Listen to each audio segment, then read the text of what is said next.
Svoj názor. Ja by som teraz dala slovo pani Vienková, chcela aj reagovať na to, čo tu zaznelo, ale vy ste presne tá občianka, ktorá ako náhle tá možnosť sledovať zasadnutia súdnej rady, chodiť na nejaké pojednávania, tak ste ju využili. Prečo je to možno podľa vás dobré, že sa takto otvára postupne justícia a môžete aj reagovať? Tak ja si myslím, že je mimoriadne dôležité, ak občania môžu niečo vidieť na svoje vlastné oči alebo svojimi vlastnými očami.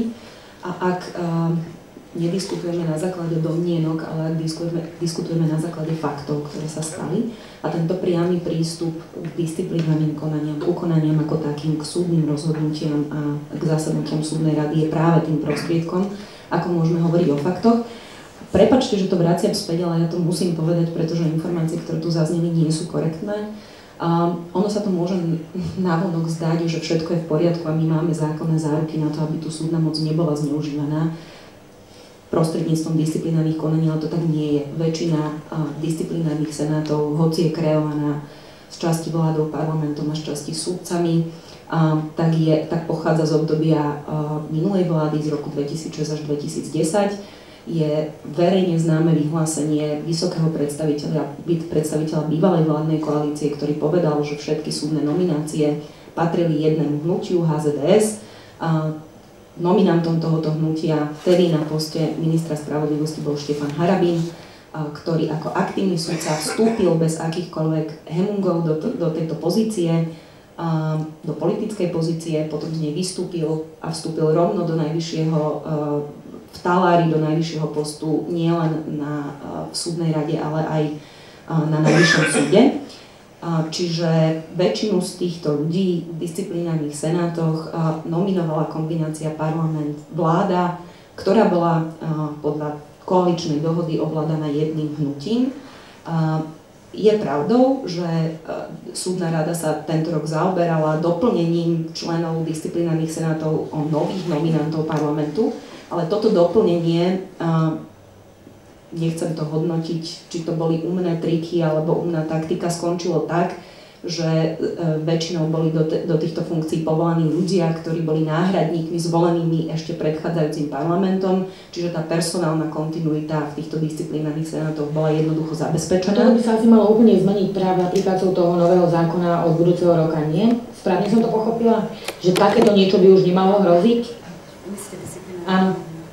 Keď sa ešte teda k ním vrátime na chvíľu a už potom pôjdeme. Sleduje to, že aj naša iniciatíva navrhovala od začiatku, aby sa zmenil spôsob kreovania disciplinárnych senátov. A skutočne sme veľmi uvítali, keď sa do zákona dostalo, že na každý disciplinárny prípad sa bude tvoriť ex ofo senát. Čiže každý prípad bude ako keby žrebovaním sa vytváral ten senát. Čiže to priame nejaké pôsobenie cez stabilné senáty sa týmto spôsobom zmári a myslím si, že tá objektivita by mala byť určite lepšia. Dobre, možno dodať ešte jednu drobnosť, prepáčte, k tým disciplinárnym konaniam. Oni sú totiž to mimoriadne dôležité. Môžeme sa naozaj tuto sporiť o tom, že či to je malý výsek života justície alebo veľký výsek života justície, ale každý autoritatívny režim v dejinách tohto ľudstva vie, že ak na exemplárnych príkladoch ukáže popravu malého množstva ľudí, tak tí ostatní sa zláknú a nebudú odvážni. A ja som presvedčená podľa toho, ako sa tie disciplinárne konania vedú, že práve o toto ide. Ja všetkých srdečne pozývam, aby si to prišli pozrieť na vlastné oči. Existuje z toho zvukový záznam, bola by som mimoriadne rada, keby sa tam objavili aj zástupcovia Združenia sudcov Slovenska, aj súdnej rady, a keby si pozreli, čo sa na tých disciplinárnych konaniach naozaj deje a potom si na základe toho urobili názor. Dobre, takže skúste nám vaše základné výhrady k tomu, čo tu zaznelo teraz povedať, pretože otvorenosť súdneho systému neviem, prečo by mala niekomu prekážať, vy ste proti, nové kreovanie disciplinárnych senátov takisto by mohlo možno prispieť k tomu, aby to bolo teda všetko otvorenejšie, spravodlivejšie. Prečo máte výhrady, pán Sopoliga? Je to nepochopenie. Súhlasím s pani ministerkou aj s pani Vienk, že naozaj to, že sú nahrávky zo súdnej rady, je veľká výhoda, pretože naozaj verejnosť si môže pozrieť a robiť si vlastný názor, bez toho, že by mohla byť ovplyvnená jednou alebo druhou stranou. To je obrovská výhoda.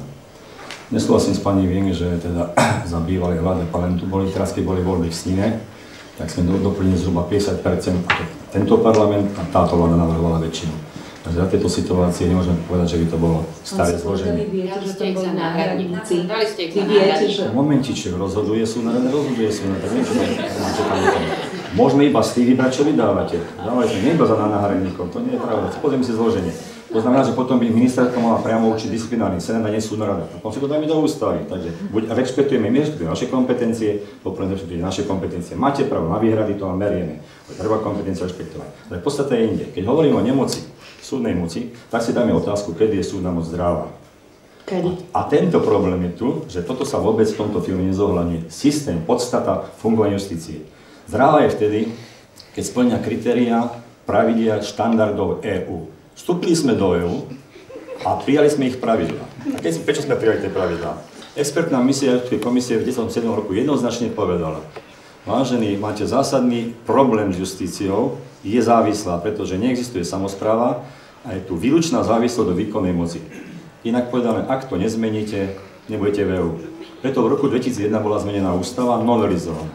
A tieto nedostatky sa odstranili tým, že bolo zavedené oprávnenie samosprávy podieľať sa na riadení správe súdov, do ústavy dané, bolo zavedené, že sudca je menovaný na dobu bez časového obmedzenia, prezidentov hlavou štátu, vypadá možnosť voľby, zavedené nemožnosť jeho preloženia bez jeho súhlasu okrem disciplinárneho postihu a bola zriadená súdna rada ako orgán, ktorý je rovnocenný vláde a parlamentu z hľadiska ústavného, lebo má zabezpečiť nezávislosť súdnej moci. A aké sú kritériá nezávislosti? To sme nevymysleli my, to sú štandardy EÚ. Ústavodárca, keď robil ústavu, tak povedal, že ktoré sú to dokumenty. Je to rezolúcia voľného zhromaždenia OSN z roku 85, odporúčanie výboru Rady ministrov. Nemusíme tu hľadať teraz ako všetky nejaké medzinárodné a naše dokumenty teraz. To je podstata tiež, pani doktorka. Tieto tri základné dokumenty, odporúčania ako 94, Medzinárodná charta sa to sú 58, ich podstata bola premietnutá do ústavy a do ďalších zákonov, ktoré sa teraz menia. Preto máme zásadný spor medzi vládou, súdnou radou a prezidentom, že my tvrdíme, tieto legislatívne zmeny odstraňujú to, čo má zachovávať. Konkrétne, výberové konanie. A keď ste videli to zasadnutie súdnej rady, minimálne aspoň teda zasadnutia, ktoré sme mohli vidieť v tom filme, vám sa zdá v poriadku, keď tam vyzerajú... Ale tam boli aj zasadnutia súdnej rady. Nie, disciplinárny senát. Samozrejme, že tam boli zasadnutia súdnej rady, ktoré vyznievali teda naozaj podľa mňa neuveriteľne. Namiesto toho, aby sa tam riešili nejaké konkrétne záležitosti, tak sa tam osočovali sudcovia a tak ďalej. To sa vám zdá v poriadku? Riešilo sa konkrétne aj s emotívnymi výjavmi, ktoré sú nežiaduce na žiadne rokovanie. To s vami súhlasí. Ale to ešte neznamená, že to rokovanie súdnej rady nebolo k veci. Že niekto má emotívne prejavy, tak to je už osobná vec. Dobre, tak ešte nechcem teda vyjadriť pani Bystrianská. Ale momente, čo to chcem, to je podstata totiž veci, keď nepochopíme to. Keď nebudeme vedieť, čo je princíp fungovania nezávislosti súdnictva, tak potom sa budeme presadzovať osobné predstavy o výkone spravodlivosti. Určite sa spýtame aj na to, že či je toto priveľké zasahovanie do súdnej moci do strany politikov, ale pani Bystrianská k tomu chcela niečo dodať. Ja verím, že autori tohto filmu chceli ukázať určitý pohľad na justíciu, samozrejme aj na určité deformačné prvky, ktoré nie sú, ale určite v snahe, ja chcem tomu veriť, aby ukázali, že slovenskí sudcovia to sú tie osoby, ktoré by mali byť smelé a nezávislé, aby mohli rozhodovať nezávisle aj o vašich veciach, o vašich majetkových veciach, o vašom statuse, o mnohých veciach vo vašom podnikaní a podobne. Ja myslím, že v to dúfate všetci, že sa vám vyjasní, že kto ten slovenský sudca vlastne je. Tak ja vám to poviem. Je to sudca, je to právnik, ktorý má strašne veľa spisov, veľmi veľa práce a ktorý sa nie preto nezaujíma o veci disciplinárnych konaní, že mu na tom nezáleží, ale že sa sám obáva, že sa stane účastníkom disciplinárneho konania. Keď som povedala v úvode a vzali ste mi slovo, koľko tých disciplinárnych konaní bolo v minulosti, no veľmi veľa. Možno aj 50 a viac. A každý sudca pracuje v snahe vyhnúť sa tomu, vážená verejnosť, verte mi, pretože to nie je príjemné pripravovať sa sám na také konanie, ktoré vedie vo svojej práci. Rozhodne nie je lichotivé, ak sme zhliadli film a vidíme, že sami sudcovia ako keby nevedeli ochrániť sami seba.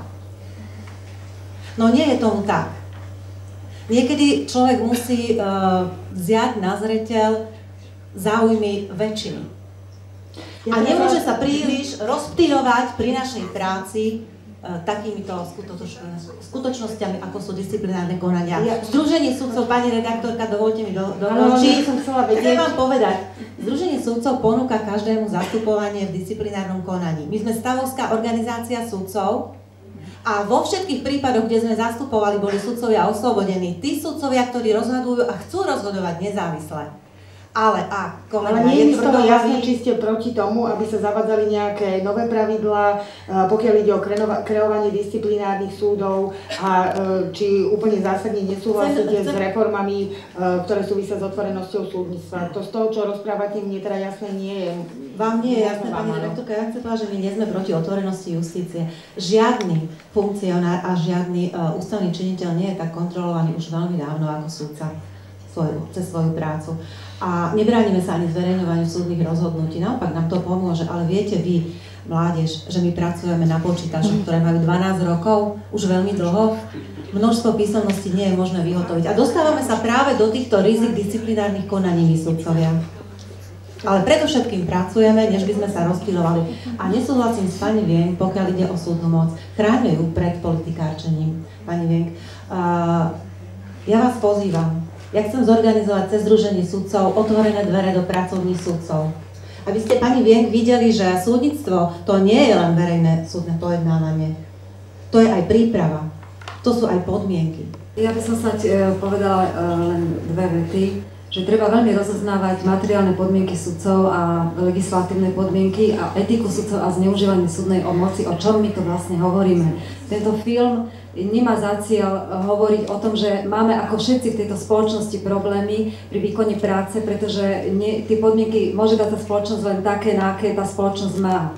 My sa snažíme týmto filmom ukázať, že dochádza v súdnictve k zneužívaniu moci a že tie disciplinárne konania, ktoré sú predmetom tohto filmu, nie sú z tých 90-tych, ktoré mohli byť nejakým spôsobom dôvodné, že predsa sudcovia robia chyby ako ktokoľvek iný, ale že ide o šikanózne disciplinárne konania, ktoré sú dôkazom toho, že sa tu vytvoril nejaký systém moci, ktorý má za cieľ vytiesniť z tohto systému sudcov, ktorí sú nepohodlní. O tom rozprávame, nehovoríme o tom, že máme, takisto mám 12-ročný počítač, som preťažená, bola som preložená z obchodného úseku po 15 rokov na civilný úsek, mám kopu problémov ako sudca, ale snažím sa ukázať, že tá súdna moc jednoducho nevykonáva výkon súdnictva tak, ako má, pretože dochádza k zneužívaniu moci, znova to opakujem. Problém a myslím si, že mám dosť hlboké poznanie toho, ako funguje justícia. Určite si svoje názory na justíciu nevytváram len cez pojednávania. Ja si myslím, že to politikárčenie do súdnictva prináša niekto iný. Popísala som, akým spôsobom koaličná politická moc rozdelila a kontrolovala nominácie v súdnictve. To je podľa môjho názoru politikárčenie. Podľa môjho názoru je politikárčením, ak aktívny súdca stalára priamo vstúpi do politickej funkcie, vládnej funkcie, exekutívnej, potom sa naspäť vráti do súdnictva. To je politikárčenie. A viete, s tou nezávislosťou justície, tá nezávislosť justície tu nie je sama pre seba. Vy nemáte byť štátom v štáte, ktorý je absolútne nekontrolovateľný a nemá žiadnu zodpovednosť voči občanom. Tá nezávislosť tu má byť na ochranu toho, aby ste mohli garantovať právo a garantovať právny štát. A to sa bohužiaľ nedeje. Ja súhlasím s tým, že súdna moc je tu neuveriteľným spôsobom zneužívaná, že bežný občan na Slovensku nemá garancie, ktoré mu právny štát poskytuje. A keď už hovoríme o tých faktoch, tak Európska únia tlačila na Slovensko, aby akceptovala najvyššie medzinárodné štandardy nezávislej samosprávy justície práve preto, že Slovensko malo zlé skúsenosti z 90. rokov s autoritatívnym režimom Vladimíra Mečiara.